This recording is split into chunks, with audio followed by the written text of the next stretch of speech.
This is Ramanuj from Lossico. That is my introduction. Would be good to know who else is in the session. What do you do? Vagya, Lakshmi, Isha, Esha, Madhumanti, Manan, Nilashrita, Rakshit, Priya, Saurav, Srinivas, Tejasvita. Why don't you guys quickly introduce yourselves? Let me know who you are, where you log in from, what do you do? Are you a lawyer, law student, something else?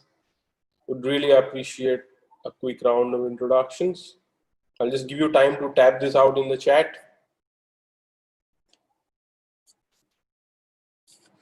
Neela Shrita, law student at Calcutta University. What about others?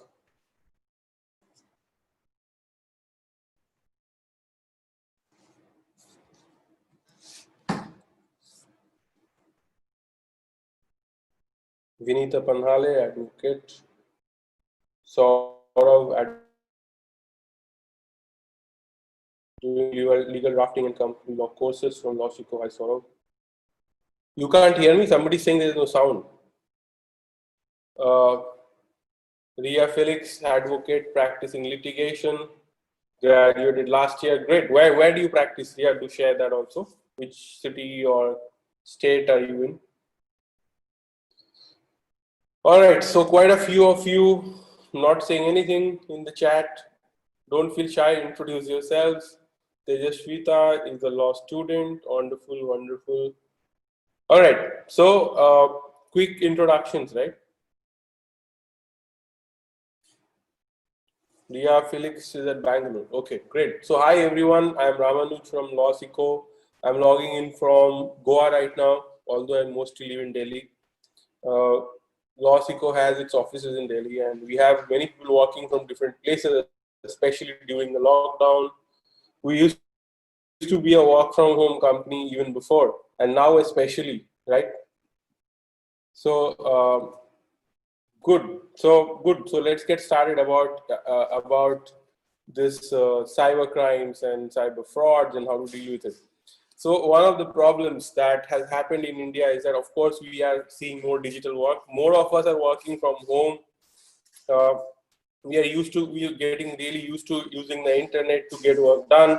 We are using internet for making payments, and more people are coming online. Okay, and a lot of people don't know exactly how to use the internet or how to be safe on the internet, right? So those of us who are using the internet for the last, I don't know, 20 years, we are a little different because we have gotten early exposure to the internet, and we even came across various kind of crimes on the internet, and we kind of got smarter by seeing what happens.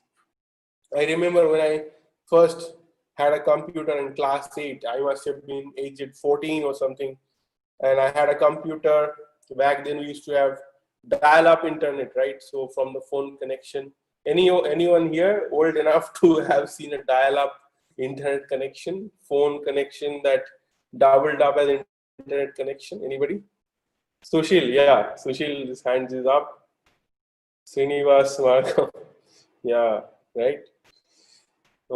So yes, there are, we have seen that. So back then, even it was difficult to do so much of cheating and fraud on the internet, because even the internet was so slow, it was not conducive. But at the same time, we used to get this. I remember the first time I got a mail. It was like some prince from Nigeria or something message saying that he wants to give me or $10 million or something. And after I read it, I said, this is too good to be true. This cannot be true. This is either some prank or somebody is doing some nonsense. Doesn't look real. And then I started going and looking up the person's name on the internet and couldn't find anything. Okay.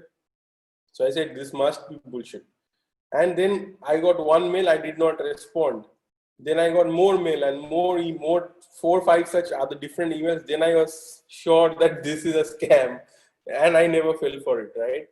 But I remember when I was in college, there was this very wicked clerk in the college who used to trouble all of us, the students, right? And we found out that one day he was telling us that how some Korean princess is giving him a lot of money, and we realized that he has fallen for the scam. But he was not willing to believe. He's like, no, the money is coming from Korea. It will be soon here. And when it did not came, he was very sad, and I think he lost his life savings also by giving to this Korean princess. Okay, but this happens a lot, and people pretend to be things on the internet and take money, and there is not one type of crime like this. Okay, so this famously came to be called Nigerian scam very soon, and but that was just the start, right? Many different types. Initially it was those Nigerians doing it. Very soon we got our own Jamtara gangs in India. There are like people running entire call centers in different places where they're just sitting and doing scams like this. In fact, there was once a scam was caught in Bombay. One call center was entire call center full of people were arrested. They were not doing the scam in India. They were doing the scam in US. They would pretend to be IRS, the revenue services of America, that officers and internal revenue services, and they'll call everyone, random people and say, I'm calling you from IRS, and you have been violating taxes. Here is where you have hidden your money. If you don't give us money, then we'll do raids on you. And even calling up, they will not only one type, there are many types. So they will even pretend to be Homeland Services and call up all the people who are illegally staying, etc., or any kind of migrants and say, unless you give me bribe right now, I will raid you, this, that. And doing that, they used to earn a lot of money, sitting in India, not even there, right? And the funny thing is that people who were doing this work, they thought they are doing genuine work. And the owner only knew that this is all fake. And the people who were doing the work in the call center, they were thinking that they have been hired by a US government company which works for US government, which has hired them to do things. And they're doing I'm sorry. I'm so sorry. They're doing some genuine work. And so even they were victims of crime. The people who were committing the crime themselves were victims of crime. And from that time, it became very popular now in India. There are so many people who just simply call up others and ask for money. And I'm seeing this for a long time because I wrote some blog posts on this for the last 4 or 5 years. And a lot of people contact me through those blog posts saying that this happened to me, that happened to me. And so I have seen this kind of this kind of scams evolve over time, right? So they became smarter and smarter. They became really good at convincing people that they will call you and say that I'm calling you from your bank, and we have to cancel your credit card right now because there is some KYC problem, there is some address problem, and you will say, how is this possible? My address have not changed, everything is fine. So they'll say, okay, then you have to raise please send me your address proof. And if you send your address proof and birth date, everything, they will use that to log into your account. And they might even ask you that, please tell me the OTP, and you tell the OTP and it will get sent. Very interesting. I saw there are a lot of scams that happen. For anything too good to be true on the internet is probably too good to be true. Okay, so a lot of people start selling iPhones for 20,000 rupees, 15,000 rupees, and you'll be like, what? iPhone 10, iPhone 11 for 10,000 rupees, and you try to buy it. They will say, okay, transfer the money, we are sending it, blah, blah, blah. And you send the money, then we are sending it to you. This is the photo of the iPhone. And the moment you have paid to them, they'll say, no, sorry, it was sent, but it got stuck here. You need to pay 10,000 rupees more because this problem is happening, that problem is happening. And it is very, very, very common. Like it's just, it's called a confidence trick.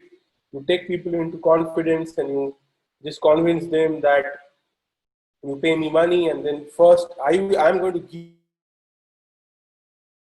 no problem in life. That is one kind of scam. Then the other kind of scam where people are pretending that they're calling you from the bank, calling you from police, calling you from tax office, whatever, right? Even there was a movie called Special 26 or something, like, where there is this guy who's pretending to be a tax officer and going and taking money from people, doing raids on everyone, right? Pretending to be tax officials. There are many other such examples.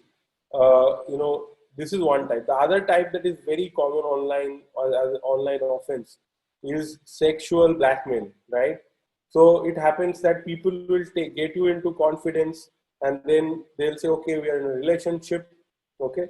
So there are relationship-based crimes are of two types. One is that where you get into a relationship with someone and then keep asking them for money, and because they love you, they will give you some money and then some more and then some more. And it's basically it's not a relationship. They're just tricking different people to get more money. They're pretending to be an online relationship, and this happens a lot in case of older men, older women. There are many cases where they actually truly start caring for someone, start falling in love with someone, and that person is in the relationship only to take money very blatantly, and they'll continue taking money. And in these cases, it is even very hard to establish a crime sometimes, because they are doing this with many people. Like, they are not saying, they will just say that my mother is very ill, I don't know what to do, I have an exam, I have no money to study, blah blah blah, and they will get money like this for all the time. But they never had any intention of a real relationship, and after some time, when they will disappear, when the money stops coming or whatever, they'll just simply disappear. And they are not doing this with one person, they're doing this with, like, this as a profession, they're doing this with 50 people at once, as many as they can find. Okay, so this is one kind of online relationship crime that happens a lot. Fraud, some kind of. Then there are obviously sexual blackmail. So there are right now a lot of gangs. They find people on dating apps like Tinder and so many other dating apps. And what they will do essentially is that they will very easily give away their phone number, and they will invite the other person to have a sex chat or something like that. And soon they will be caught on compromising videos on some chatting app. Maybe it's a WhatsApp call or Zoom call or whatever, and they'll record the other person, and then they will send them the recording and say that, look, I have added you on Facebook, and on your Facebook, this is the link of your father, brother, mother, boss at office, colleagues at office. These are their details, and here is the video. I'm thinking of sending it to all of them. And then you'll be like, what? You're going to send this video to all of them? Why? What's the problem? And then they'll be like, I want you to pay me money. If you pay me 5,000 rupees right now, I will not send it. And the moment you actually make the payment, they will say, okay, fine, today I'm not uploading it, but tomorrow I need 10,000 rupees again. If you don't give me 10,000, I'm not going to let you off so easy. And this way they'll keep draining money from the person, and they will never stop. No amount of money is going to make them stop. They'll keep asking. You give them more, they'll ask for more. Then they'll ask for more. Okay? And this is a very common thing. Confidence artist is a really funny story. Once somebody came to me. This person thought that he wanted to give a legal notice to Reliance and Mukesh Ambani. And I said, why? What did Mukesh Ambani do? He said, Mukesh Ambani told me that he will make me a member of his club, and then he'll give me 10 crore rupees to set up a cerebral palsy, some institute. And he took 6 lakh rupees from me on this promise. And then he didn't do it. And I'm like, dude, that is not Mukesh Ambani. You talk to some random person who's pretending to be Mukesh Ambani. And you are thinking that Mukesh Ambani took 6 a lot of time. But yeah, this other situation of sexual blackmail is becoming very common now. This is one category. The other category of crimes are more sophisticated crimes. This is here people are using more of stories and confidence and telling you things that you like to hear, that they're going to give you money, that they are going to have a relationship with you, etc., etc., to get your confidence and take money from you, or that they're calling from the bank, or they're calling from the tax officers, or whatever, right? But but what happens in some cases is that they are using a different kind of thing. Like, those people are more technologically sophisticated. They're not relying on this kind of crude conversational ways to get your this thing. What they this you must have heard of phishing scams, where imagine that they send you a link and you click on it and you see that Google login has opened up, right? So I'll show you, for example, just be on the line. I'm going to show you some samples.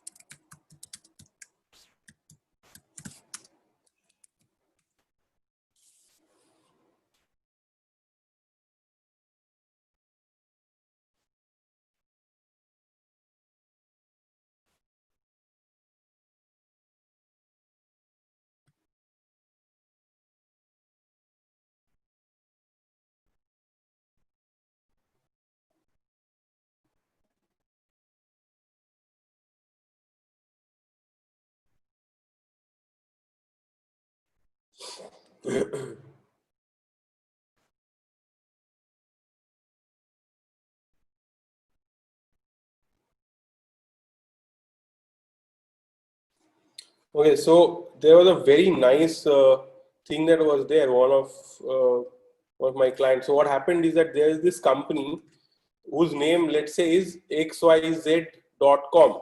Okay, and somebody registered a domain name that is xyz.in.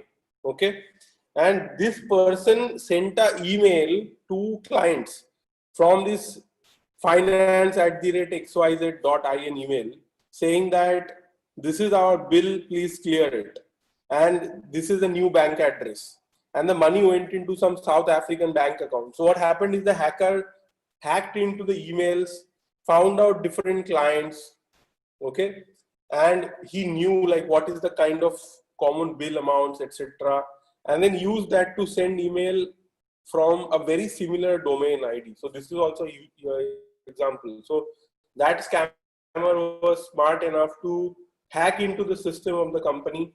How do they hack in? Most of the time, I'm not able to find one example, but imagine that this is the, one second.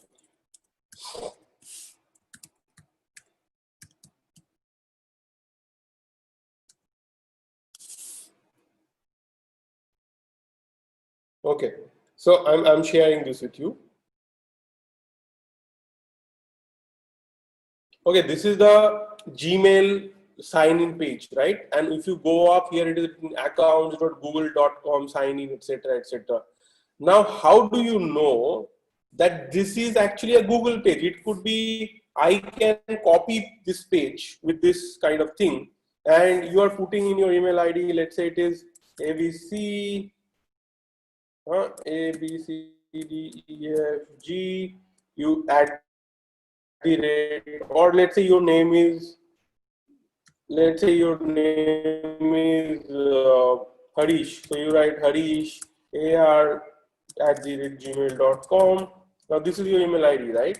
Now, and over here, whatever you are seeing, accounts.google.com, it won't be like this. It will be like accounts.google.ramanuj.com or some random thing, okay, xyz.com, and then sign in and everything. So when you see this, if you are not carefully looking, which most of us are not carefully looking while filling in this kind of things, so you click on it and then it asks for password and you put your password, and they have my password now, right? Now they got my password, and this happens all the time. For example, you get an email or you get something, maybe you're using an app on Android, and when you click on something and you try to log in, it takes you to Google. So that, okay, now do the Google login, and you're going to do Google login, but they are essentially not showing you the Google login, but something else, which is not Google, and trying to collect your email ID, phone number. And a lot of malicious apps are doing this, okay? So they are collecting your email ID and your this thing, and then they log into it and then they check if there is any kind of sensitive information. So recently somebody came to me, a very young girl, okay, 15 to 16 years of age, and she had basically this kind of situation where a hacker hacked into her phone, got in this kind of manner. They got the email ID, password, and logged in, and then found many compromising photos she had with her boyfriend in her phone, and started threatening to leak it to her relatives and her friends. And it was very embarrassing for her, and she had to find a way to fight back and how to deal with these people. So now I'm going to tell you how to deal with these people, right? So remember that no matter what kind of cyber crime people are committing, most of the time they're taking money from you, right? In the end, they're taking money. And the advantage they're taking is that of anonymity, that they don't know, you don't know who are they, which city they are in. So for example, this example I gave, this person pretended to be that he's in New York. From New York, he has hacked the phone of this Indian girl and trying to take money from her, right? So first thing I do is that, see, it is very hard to reveal that veil of anonymity, but there is one way. That one way is this, that today the KYC process is very strong. If they are receiving money, they have to receive the money in some kind of bank account. Otherwise, it is not possible. And because of anti-money laundering laws and anti-terrorism funding laws, there is no country in the world today, there is no, and most of it happens in India. It is not foreign most of the time. Most of the time it is India, okay? All you have to do is that you have to find out in which bank account the money has gone. How many have you watched Jamtara? How many of you have Jamtara? If you watch Jamtara, just write yes in chat. Have you watched Jamtara? Just write yes. What? Nobody watched Jamtara or nobody wants to write anything? What is happening? Hi, Mohiddin. Have you watched Jamtara? If you have watched Jamtara, write yes. If you have not watched Jamtara, write no. There was a series called Jamtara. If you have not watched it, write no. Sudipta Sarkar have watched it. Okay. So in Jamtara, they show how these people are committing these crimes and how they are getting into all these things. Now, those people who have watched it, I have a question for you. Okay. Imagine the victims wanted to catch these Jamtara people. What was one possible way through which they could be caught? Can anyone tell me? Any idea? You guys think about it. That okay? Just imagine the whole scenario, right? I have already given you the clue that it's through the bank account. Imagine that somebody has taken money from you. Okay? Somebody told you that give me the OTP, and they basically took the money from you. Let's take this case where somebody has pretended to be Mukesh Ambani and taken money from you, saying something that I'll make you a member of my club, this, that. Okay. Call records very difficult because people can have someone else's mobile phone, right? And I may take somebody else's SIM. Somehow it is possible, right? Although difficult, but possible, right? If I want to take your PIN, all I have to do is somehow Xerox your identity card and then submit it, right? So for example, when you go to the Xerox shop, or sometimes people just take your photocopies, right, here and there, that okay, submit a photocopy here, then only this will happen. Even if I go to a hotel, they take my photocopy of my ID, unfortunately, right? God knows what they're doing with that ID later. Can they just not replicate it and go get a connection, phone connection? They can, it is possible, right? So phone is not a very reliable way, and it has been seen in the actual cases that you cannot trace people with phone because they are always using a fake phone, fake ID, say phone banaya, or something or the other they do. Now, however, the way that is very difficult to avoid is that they caught at the bank account, right? in Jamtara, they show that there are some other people, some old men, different people in whose account the money is deposited. Then they give the money, keep a part of it and give the rest to them, whatever. But the point is that there is 100% no chance that the money has gone to an unknown account. The account can always be traced, right? Now that account can always be traced, then how to find this money? What will you do? Can you guys think about it? I want to give you a minute and tell me that what happens in the chat. Okay, I'm going to give a minute. I'm going to switch off my video, switch off my sound, and I want you to think for 2 minutes how to catch these people. Write whatever comes to in your mind, and then I'll tell you the answer how we actually catch these people. Take your time, guys. Write in the chat quick. Anybody who gives the correct answer, anybody who can give the correct answer, let's see. I'll send you clients. Give me the correct answer.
Okay, so nobody could give the correct answer, unfortunately. Okay, do IP address, nothing. It is possible to use IP address, but it is unnecessary. You don't have to do any of this. Very simple way to catch these people, okay? You have to simply trace the bank account. From the bank account, you can see KYC details and the address of the account holder. And the account holder is responsible, and the account holder will refund the money, whatever is taken, because he has got the money in his account. Even if the money, they'll claim money has gone out of my account, etc. But they will pay up to avoid criminal prosecution. No question asked. However, here is the thing. Where is the problem then? Why is this going on so successfully? Why are people not getting caught? Why is this happening so much if it is so easy to catch? What they do, the trick the scamsters do, is that they never do anything to a nearby person. So let's say somebody is doing this in Jharkhand. They don't do to people in Jharkhand. In Jamtara, they show that they are doing to the local person also, but not in reality. Okay, they never do it to the local nearby person. They always do it to people who are in other state, far away state. If they are in Jharkhand, they might do it to somebody in Delhi or Bombay or somebody in Tamil Nadu, Karnataka. Not even in Bihar, not even in Odisha, maybe not even in Bengal. Because if you do in the same state, you will get caught like this in no time. Because people go and file complaint with the police. And police does simply one thing, they'll go to the bank and they'll freeze the account and they'll catch hold of the person. It'll all happen in like within one day. Okay. What they do is they do it in a different state because they know that from the other state, police will be highly reluctant to know what is happening here. So, police in Bangalore, if you file a complaint there against somebody who committed this in Jharkhand or Jammu or I don't know, in Bihar or Bengal or Punjab, right?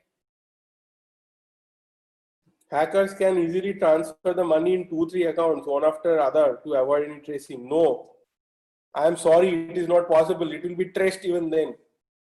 And they cannot, they don't, it's not like hackers have some magical tool to use these online accounts.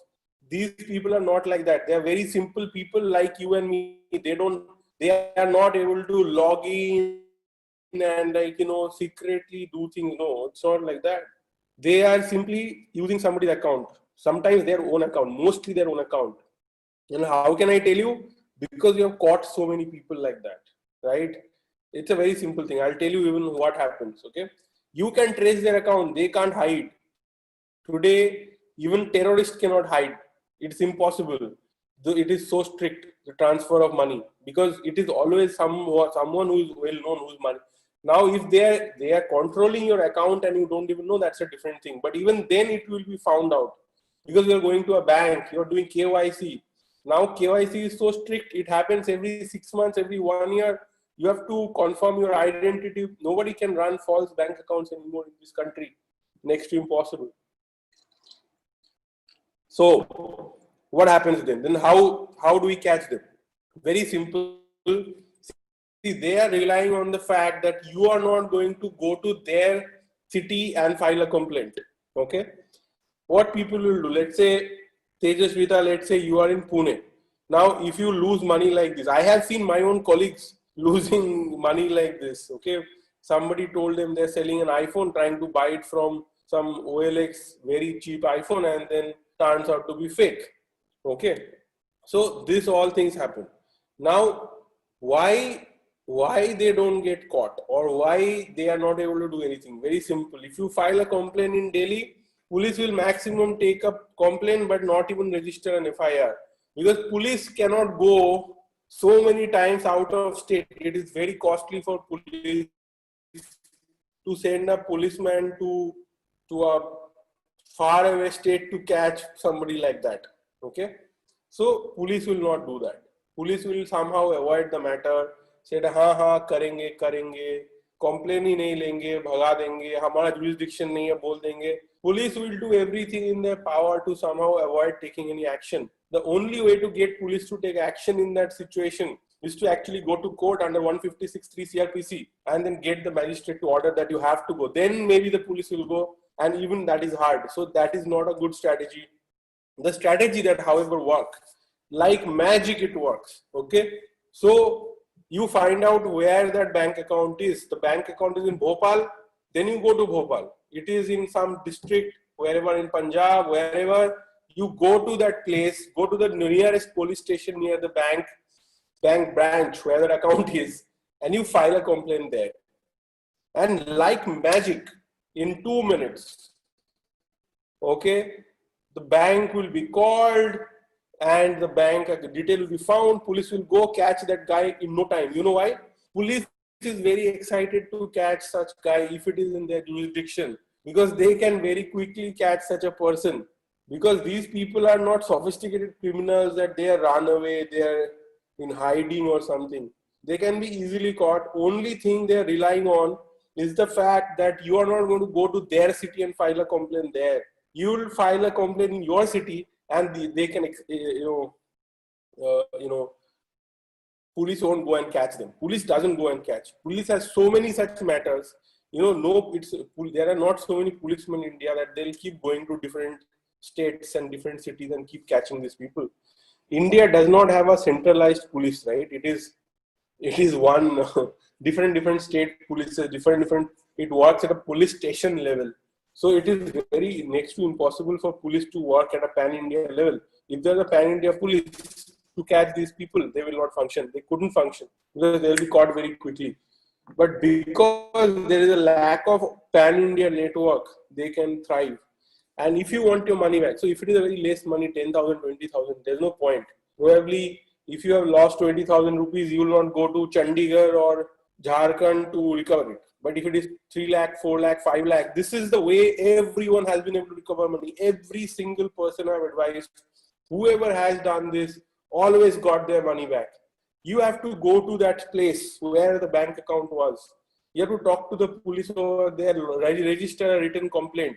Stay in a hotel there for 2-3 days till you get your money back. You will get your money back. You will be able to get the address of the person. One person, you know what he did?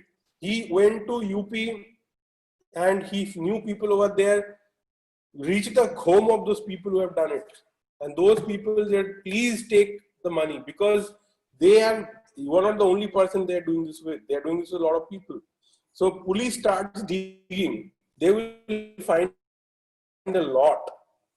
Police also takes money from them to let them go. Okay, and they have to pay, because they do this day in and day out with so many people. And the amount of money they have stolen, the amount of crime they're committing is stunning. So they will just say that I am giving you money, just don't file a complaint against me if you can find them. Same situation with all these blackmailers, right? People who are taking videos of women and men and sexually blackmailing them. Not sexually blackmailing for money using sexual videos. How do you deal with them? Very simple method. This is what I follow. I tell the person that, okay, ask him that I am ready to pay money, send me your account details. Account details they send. Then say, okay, now this is all a game of nerves, right? So, okay, now send 10 rupees and ask him to confirm that did you receive the money. 10 rupees you send and ask him to confirm. And he says, yes, I received 10 rupees. Now you send the rest of the money. Then you tell that person, oh, great, awesome. You confirm that this is yours. Now I know your bank account. I know your KYC. I'm going to get, in the next half an hour, I'm going to get your address. And I'm going to complain to the police. Not only that, maybe I'll come and give you a visit in your house, because I can find your address now from the bank very easily. When you say like this, those people will be so scared for their life. And it is all possible, by the way. But the best thing is that you don't need to actually do any of it. When you start saying it, they realize that, oh my God, this is too much trouble. Do they have your video? Yes. Will they upload your video? No, they will not. Because at this point, they know that if they upload your video, right now they haven't committed so much of a crime. Okay. They are only threatening all of that. But maybe a blackmail, some crime, but they haven't committed any big crime. But circulating this kind of obscene video is much more serious crime, right? They can go to jail for 5-6 years. And even I tell these people that send them the link of this section from this act, this section from this, they send over chat. And when those people see those, they get very scared. People literally break that, let me go. This is my first time. I'll never do it. Blah, blah, blah. Like that. Okay. Can you complain them? Sure, you can complain. It's your choice. But there is one problem here, is that if you actually complain, then they might, out of revenge, release that video or something. So that is a different thing, because I believe for your own self-preservation, imagine that I have a gun and there is only one bullet in the gun. Now, I think it is more useful in the gun than after I have already used it. Then it is, I have fired the shot, then I have no more bullets left.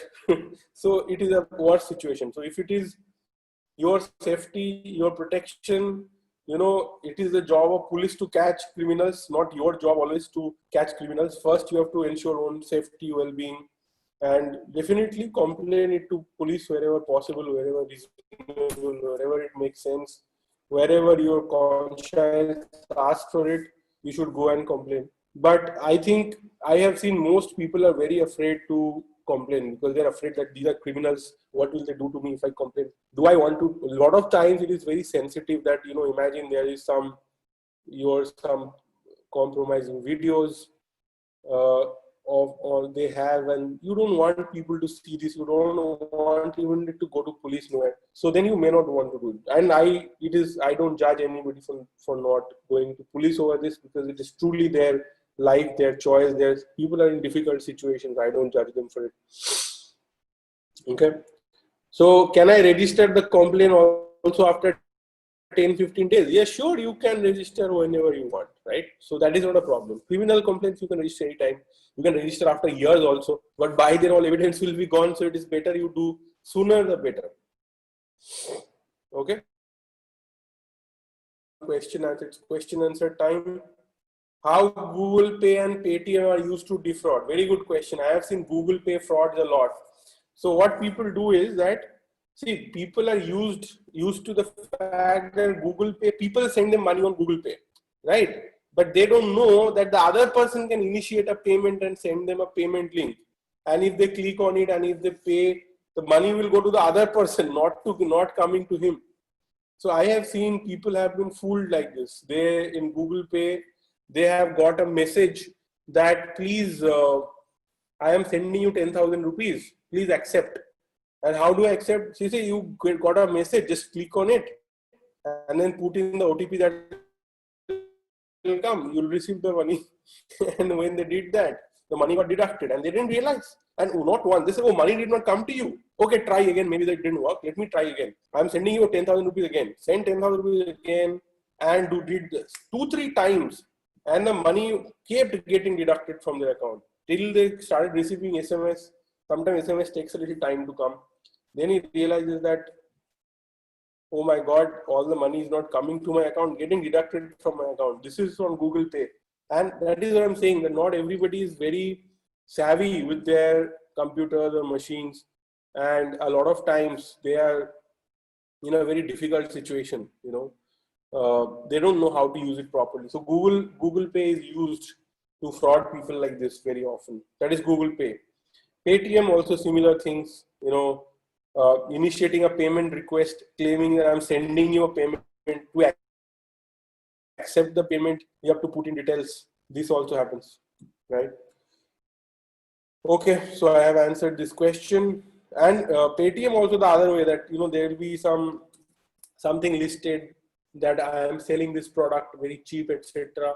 And then you buy it and you send the money, and they will say that no, call me, don't buy it from Paytm. If you buy from Paytm, then we'll have to charge, or they cancel the order and then say, why don't you order directly from me?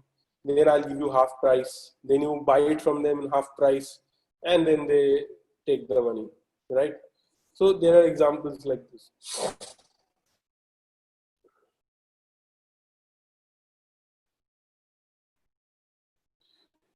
Can you tell how to deal with people who commit fraud by promising on a job in a big firm, taking money for registering interview and process thing, and then block our number? Yeah, I've seen this also happening. People say, oh, no problem, there is this job right now, you do this. I have seen this happening.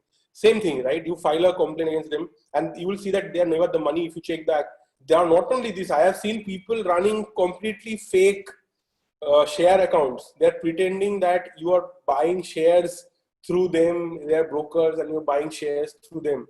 In reality, they are nothing. They're just taking money and they're showing you a completely fake account. So it doesn't matter what the crime is, exact same. Find out where the money went, in which bank account.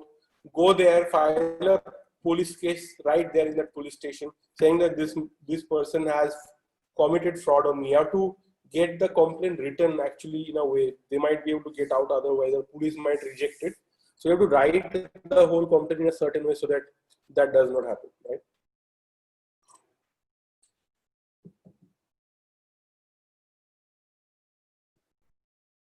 How can you track account if they ask to pay via bitcoins? Never pay via bitcoins or any other cryptocurrency. Anyway, it is not legal in India. If somebody say they will pay me via bitcoins, you say, I have no bitcoins. I can't even buy bitcoins in India. You can't buy bitcoins. How will you buy bitcoins? Just say, I don't have any bitcoins. It's illegal to have bitcoins in India. I don't have any. You can't use Indian bank cards, nothing to buy bitcoin, nothing. And you tell them, I can't, please give me your bank account details. I will pay money through Google Pay, through Paytm, I'll pay. But Bitcoin, not possible. I don't know how to do it.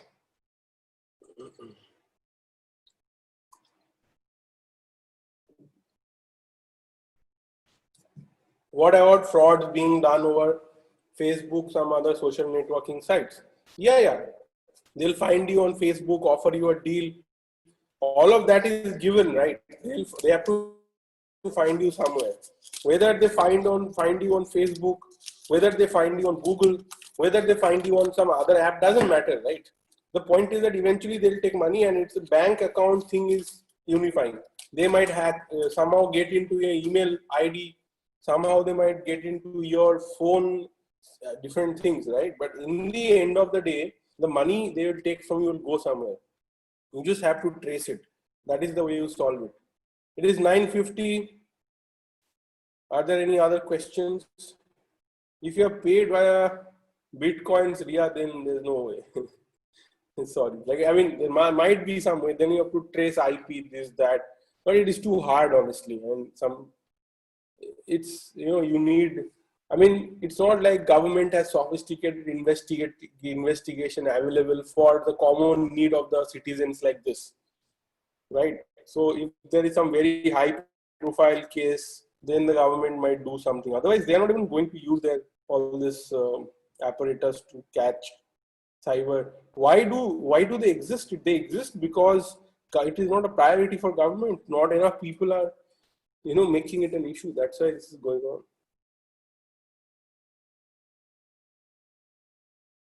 How can some be caught on Facebook Marketplace doing a fraud, taking money and no products? A supplier or substance.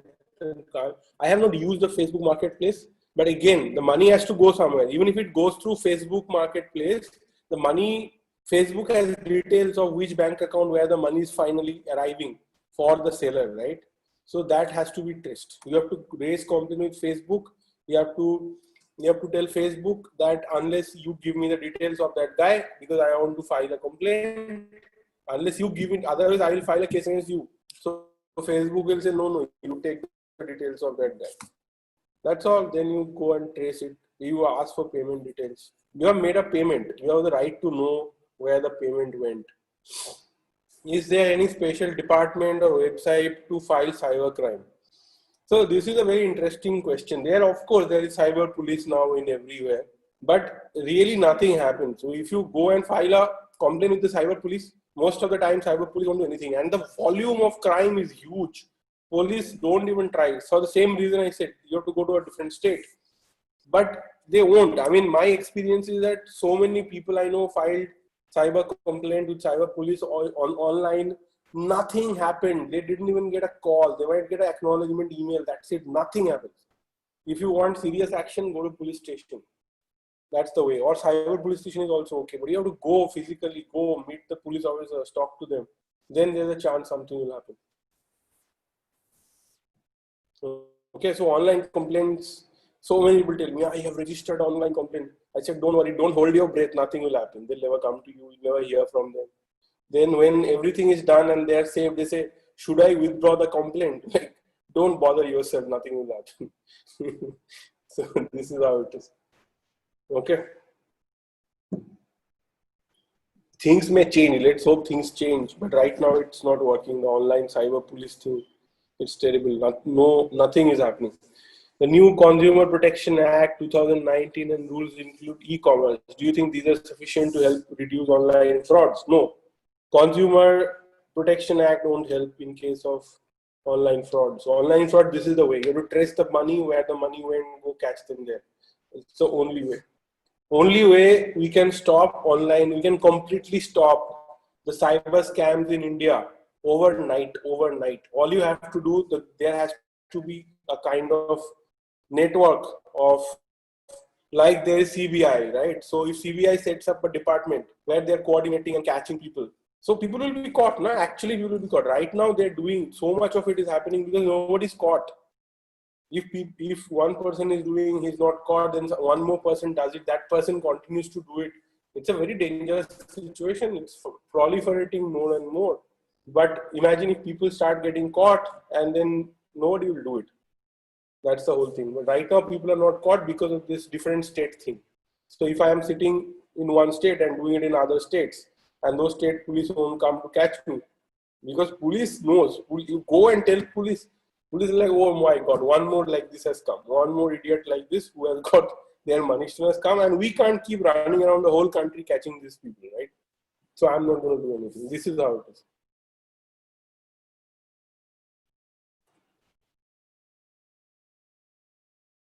If the frauds are taking place, we send money through COD option. Can we also sue delivering company? You can sue anybody. People, you can sue everyone. You can sue Mark Zuckerberg also. Why not? That is what lawyers do. When they sue everyone possible. Isko bhi dal do. That is how they do it. So why not? But whether court will deem that person to be a necessary party or proper party, that has to be seen. If they are not a proper party, not a necessary party, randomly they have been done. But yeah, if somebody, in this case, what you're saying, I think you can register a complaint as accessory to a crime, because if you are participating, enabling that crime, then I can make you a party to the case. All right, so 9:55, I have 5 minutes left. If you have any questions, happy to answer, or then I'll wrap up, Ali. Whatever you say.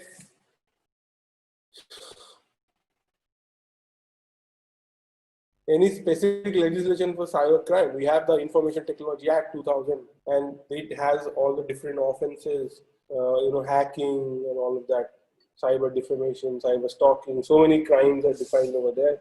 And that is where for example, if somebody is doing sexual blackmail using the internet, same thing. You can find sections in the Information Technology Act which makes it a crime, right? Which is why I said you can go to jail for 5-6 years and so on.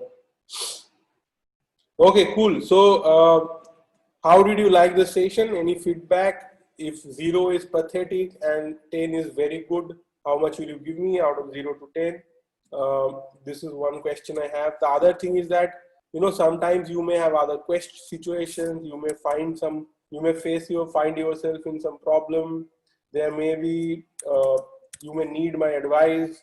So I'm going to do something. I'm going to give you my Twitter account where you can follow me, and if you follow me in the next 5 minutes, then I am going to follow you back, right? And if I follow you back on Twitter, then you will be able to send me direct messages, and whenever you have a question and somebody is facing any problem, you have any question, you can just reach out to me. I'll give you the advice that you need. Maybe I can give you some clues, some tips. Okay, although I don't work as an advocate, I don't work as a lawyer as such. I run LawSico. I'm CEO of LawSico. It's a 100-people company, and I'm quite busy with that. But this is kind of my passion, to help people fight cybercrime. So feel free to reach out to me anytime you like. Like I shared my Twitter here. You can also follow me on LinkedIn, but in LinkedIn, I can only have 30,000 connections, and I crossed that, so I can't accept any more new requests on LinkedIn. You can follow me definitely. So I keep doing these sessions very regularly. So you can learn more and more from these sessions. You can log in again tomorrow, day after.